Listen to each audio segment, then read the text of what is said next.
صبح کی پہلی روشنی نکل ہی رہی ہوتی ہے کہ اچانک وادی ہجر ایک دردناک کوٹ سے لرز اٹھتی ہے۔ نہ ہوا چلتی، نہ کوئی بولتا۔ اچانک ایک پہاڑی چٹان بیچ سے پھٹ جاتی ہے، دھول اٹھتی ہے، روشنی نکلتی ہے اور اندر سے ایک عظیم و شان اونٹنی نکلتی ہے۔ لوگ کام کر پیچھے ہٹ جاتے ہیں۔ کسی نے دھیمی آواز میں کہا، یہ صالح علیہ السلام کا معجزہ ہے۔ قوم عاد جب اپنے غرور اور ظلم کی وجہ سے ہلاک ہوئی تو ان کے درمیان چند مومن لوگ جنہوں نے حضرت ہود علیہ السلام کی بات مانی، اللہ نے انہیں بچا لیا۔ عذاب کے بعد ہوا بالکل خاموش تھی، وادیوں میں صرف ٹوٹے ہوئے گھر اور ہوا میں عذاب کا دھواں۔ بچے ہوئے لوگ ایک دوسرے کو دیکھتے ہوئے کہتے، شکر ہے کہ ہم نے ہود علیہ السلام کی بات مانی، اگر اللہ ہمیں پناہ نہ دیتا ہم بھی تباہ ہو جاتے۔ یہ مومن لوگ وادی عاد چھوڑ کر دوسری زمین کی طرف روانہ ہوئے۔ سفر لمبا، مشکل اور دردناک تھا، مگر ان کی نسل کو نئی زمین کی تلاش تھی، پانی، خوشحالی اور امن کے لیے۔ قافلے نجد اور حجاز کے پہاڑی راستوں سے گزرتے گئے، پھر ایک قریب آباد علاقہ ملا، الولا، جہاں پانی کے چشمے تھے، باغ تھے اور بہترین زرخیزی۔ یہاں ان کی نسل بڑھنی شروع ہوئی۔ یہیں سے وہ قوم آگے بڑھتی گئی اور پھر ان کی اولادیں پہنچ گئیں وادی الحجر، جسے آج مدائن صالح کہتے ہیں۔ یہی قوم سمود کا آغاز تھا۔ سمود کی نسل ایک عظیم نسل بنی۔ اللہ نے انہیں بدن کی طاقت، ذہانت، فنی ہنر، چٹانوں کو تراشنے کا کمال اور رہنے کے لیے قدرتی علاقہ سب کچھ دیا تھا۔ یہ لوگ پہاڑیوں کے اندر پوری شہر تراش لیتے، ایسی عمارتیں کہ دیواریں سیدھی، ستون بلند اور نقش و نگار دیکھ کر آج بھی انسان حیران رہ جائے۔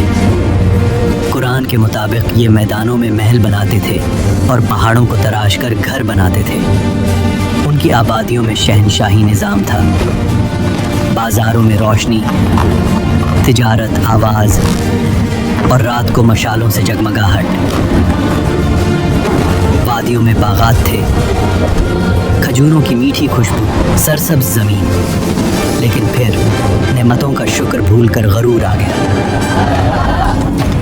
ہم نے اپنی طاقت اور ذہانت سے یہ سب بنایا ہے۔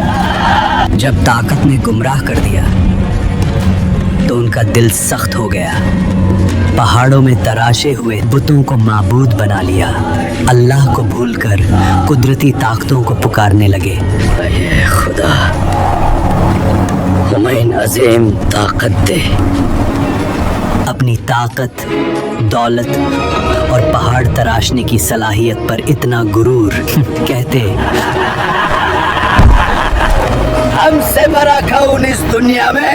کمزور لوگوں پر جبر، ان کا حق چھینا اور سرداروں کی مرضی کو ہی قانون سمجھنا، یہ سب کچھ یوں تھا جیسے کوئی انسان اللہ کے قانون کو چھوڑ کر اپنی مرضی کا قانون بنا لے اور پھر خود کو اس پر ہمیشہ کے لیے استثناء قرار دے دے۔ یہ سب کچھ دیکھا دیکھا سا لگ رہا ہے۔ قوم سمود میں فساد، بےہودگی اور گناہ عام تھا۔ ان کا جملہ مشہور تھا، ہم پہاڑ ترش کر گھر بنا لیتے ہیں، ہمارے سامنے کیوں ٹک پائے گا۔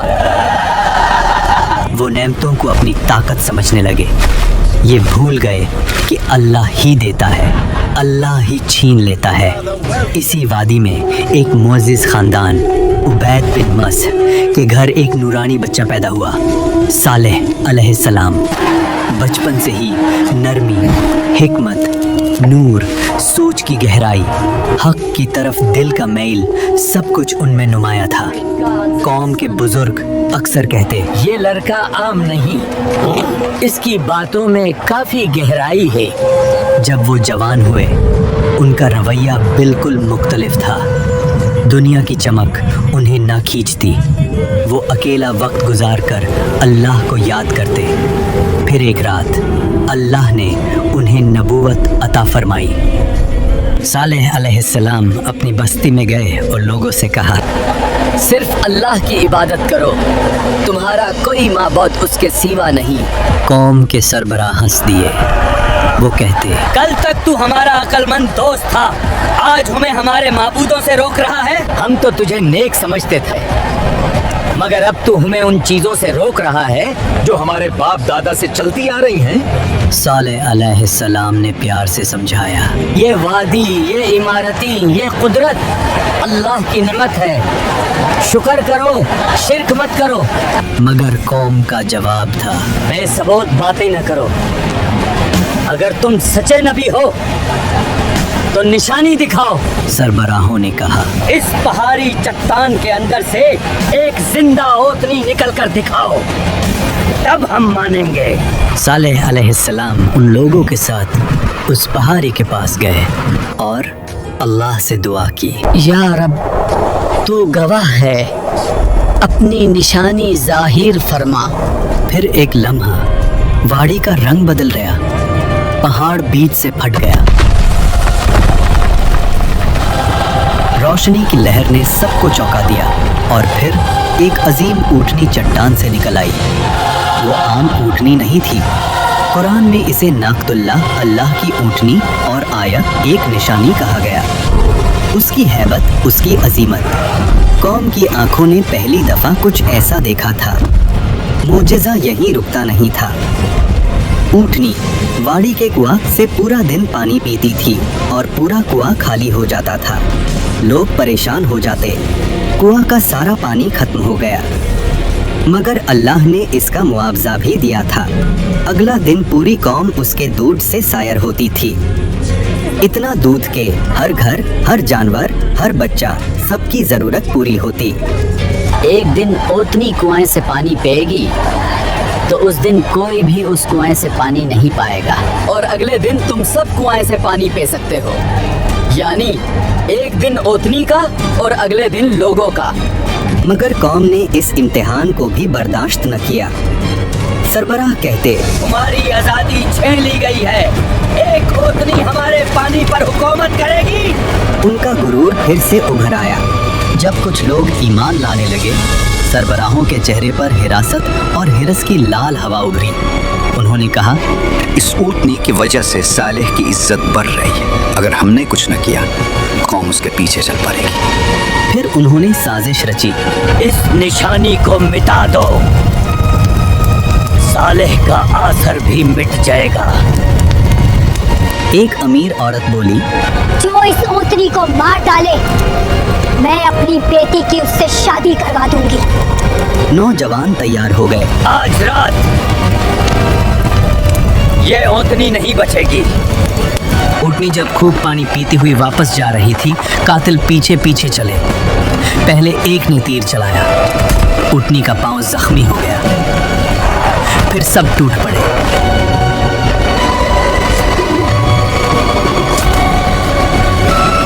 और एक हमले में उस निशानी को कत्ल कर दिया।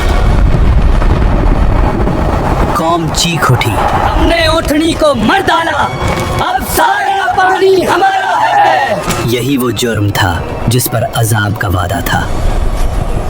सालेह अलैहिस्सलाम आए, उनका चेहरा पीला, आंखों में आंसू। तुमने क्या कर डाला? अल्लाह की निशानी का कत्ल किया।